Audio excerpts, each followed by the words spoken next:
আসসালামু আলাইকুম। Welcome to easy English literature video. আমি তৌফিকে ইসলাম। আজ আমি আলোচনা করব 1700 শতাব্দীর একজন বিখ্যাত ইংরেজ কবি রবার্ট হেরিকের একটি সিম্পল কবিতা টু ড্যাফোডিলস নিয়ে। টু ড্যাফোডিলস তার অন্যতম একটি জনপ্রিয় কবিতা। এখানে কবি ড্যাফোডিল ফুলকে কেন্দ্র করে মানুষের জীবনের যে ক্ষুদ্র সময়, তাদের দুঃখ, সৌন্দর্য এবং মৃত্যু নিয়ে একটি সহজ কিন্তু গভীর একটি বার্তা দিয়েছেন। কবিতার কয়েকটি লাইন যেমন, fair daffodils we weep to see, you haste away so soon. এই লাইনগুলো আমাদের মনে করিয়ে দেয় জীবন খুব দ্রুত শেষ হয়ে যায়, যেমন ড্যাফোডিল ফুল খুব তাড়াতাড়ি ঝরে যায়। চলুন এখন বাংলা সামারি শুরু করা যাক। কবিতায় রবার্ট হেরিক ড্যাফোডিল ফুলের সঙ্গে মানুষের জীবনের তুলনা করেছেন। তিনি দেখেছেন ড্যাফোডিল ফুল খুব অল্প সময় ফুটে থাকে, তারপর দ্রুত ঝরে যায়। এই ফুল দেখে কবির মনে হয় মানুষের জীবনও তেমন, অর্থাৎ মানুষের জীবনও এই ড্যাফোডিল ফুলের মতো ক্ষণস্থায়ী। কবিরা ফুল দেখে দুঃখ পায়, কারণ সুন্দর এই ফুলগুলো খুব দ্রুত শেষ হয়ে যায়। যেমন কবিতায় বলা হয়েছে, ইউ হ্যাস্ট অ্যাওয়ে সো সুন, অর্থাৎ এটা ড্যাফোডিল ফুলকে বলা হয়েছে যে তোমরা খুব তাড়াতাড়ি চলে যাও।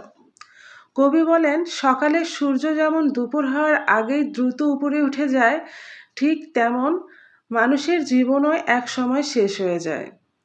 আমরা জন্মাই, কিছু সময় বাঁচি, তারপর একদিন সব শেষ হয়ে যায়।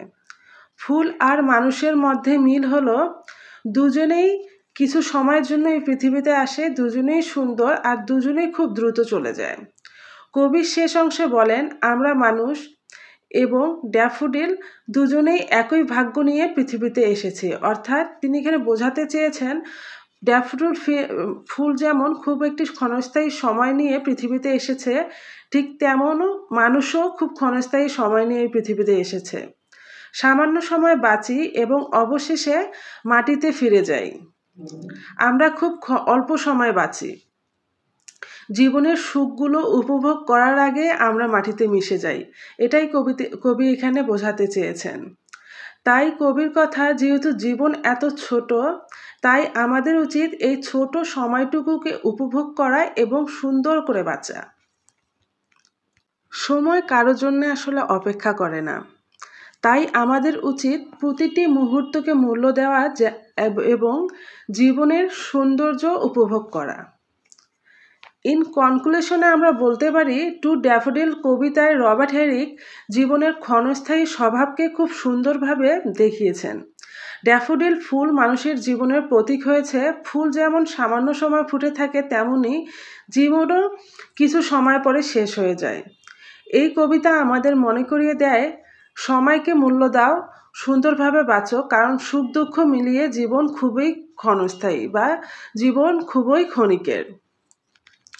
বন্ধুরা, আশা করছি এই সিম্পল কবিতাটি আপনারা বুঝতে পেরেছেন এবং আমি খুব ভালোভাবে এক্সপ্লেন করতে পেরেছি। এখানে রবার্ট হেরিকের মেইন মোটিভ ছিল যাতে আমরা এই ক্ষণস্থায়ী জীবনটাকে কাজে লাগাতে পারি এবং এই ক্ষণস্থায়ী জীবনের সব দুঃখ কষ্টটাকে খুব সুন্দর করে উপভোগ করতে পারি। চলুন আমরা এখন দেখে নেই এই লিসন থেকে 10 মার্কসের জন্য কি ধরনের প্রশ্ন আসতে পারে এবং তার উত্তরগুলো খুব সিম্পল ওয়েতে আমি আপনাদেরকে দিয়ে দিব। নাম্বার 1 কোশ্চেন হচ্ছে, how are the daffodils used as a symbol in the poem? এখানে ড্যাফোডিলের সিম্বল মানে হচ্ছে প্রতীক, কিসের সাথে হচ্ছে প্রতীকী হিসাবে দেখানো হয়েছে ড্যাফোডিল ফুলকে। ড্যাফোডিল ফুল মানুষের জীবনের প্রতীক। ফুল যেমন খুব কম সময় থাকে, মানুষের জীবনও খুব দ্রুত শেষ হয়ে যায়। এই কথাটি আপনারা একটু 7-8 পেজ ধরে বড় করে, মানে মেইন থিমটাই আর কি, এভাবে লিখবেন। সেকেন্ড কোশ্চেন হলো, what is the central theme of to daffodils? Main theme দিলেই হয়ে যাবে। এই কবিতার মূল ভাব হলো জীবন খুব ছোট ও ক্ষণস্থায়ী, তাই কবি সময়কে মূল্য দিতে বলেছেন। Third question, why does the poet feel sad when he sees the daffodils? মানে কেন কবি এখানে দুঃখ প্রকাশ করেছে এই ড্যাফোডিল ফুল, এত সুন্দর হলুদ কালারের ড্যাফোডিল ফুলগুলোকে দেখে? এখানে কবি দুঃখ পান কারণ সুন্দর ড্যাফোডিল খুব দ্রুত ঝরে যায়। এটি তাকে মনে করায় মানুষের জীবনও খুব দ্রুত শেষ হয়ে যায়। 4 নম্বর কোশ্চেন হচ্ছে how does Herick compare human life with the daffodils. আপাত দৃষ্টিতে দেখা গেলে আমি এ পর্যন্ত যত কোশ্চেন বলেছি সবগুলোর উত্তর ঘুরিয়ে ফিরিয়ে কিন্তু একই হবে। তো চলুন এখানে দেখে নেই কীভাবে রবার্ট হেরিক হিউম্যান লাইফকে ড্যাফোডিলের সাথে তুলনা করেছেন। মানুষের জীবন আর ড্যাফোডিল ফুল দুটোই সাময়িক, দুজনেরই সামান্য সময়ের জন্য আসে এবং একসময় মাটিতে ফিরে যায়, এটাই এখানে বুঝিয়ে বলতে হবে। 5 নাম্বার হচ্ছে how is the shortness of the time শোন ইন দ্য পোয়েম। এখানে হচ্ছে টাইমের কি শর্টনেস দেখানো হয়েছে, চলুন দেখে নেই। ড্যাফোডিল দ্রুত ঝরে যাওয়া আর সূর্যের তাড়াতাড়ি উপরে ওঠায়, এই দুটির উদাহরণ দিয়ে সময় দ্রুত গতি দেখানো হয়েছে এখানে।